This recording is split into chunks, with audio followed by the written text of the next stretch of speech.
Il y a bien longtemps, quand les Juifs vivaient heureux sur leur propre terre, un roi d'une grande sagesse régnait sur Israël. Salomon, fils de David et Bethsabée, roi d'Israël, considéré comme sage parmi les hommes.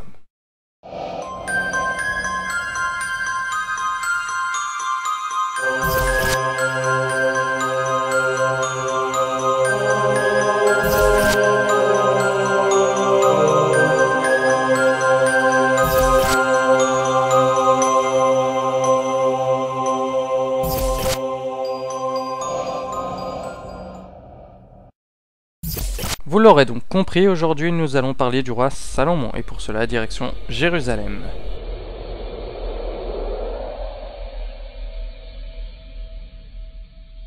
Le premier livre des rois raconte ainsi le différend qui opposa deux femmes ayant chacune mis au monde un enfant, mais dont l'un était mort étouffé.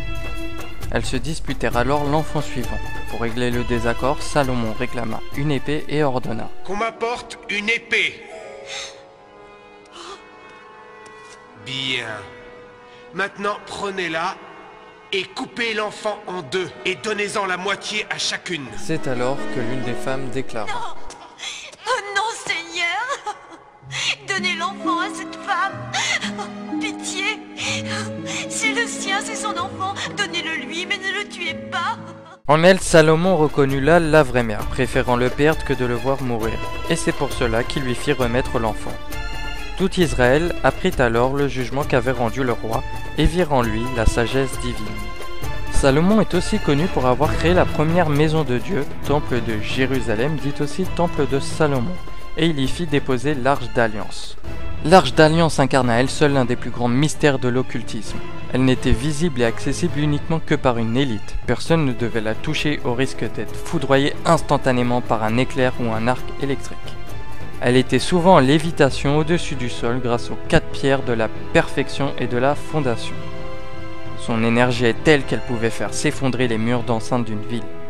Mais Salomon n'avait pas que l'arche dans sa manche. Dans les légendes médiévales juives, islamiques et chrétiennes, le sceau de Salomon était un anneau magique. Cet anneau donnait simultanément le pouvoir de commander les démons, les génies et de parler aux animaux.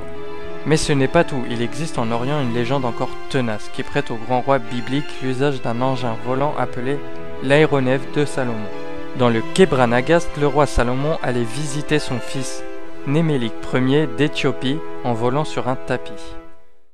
Mythe ou réalité, c'est à vous d'en juger. Maintenant vous pouvez commenter, partager et liker la vidéo. Si ce n'est pas le cas, vous pouvez vous abonner. C'était Bofi, même chaîne, même présentateur et même bonheur. Bye bye.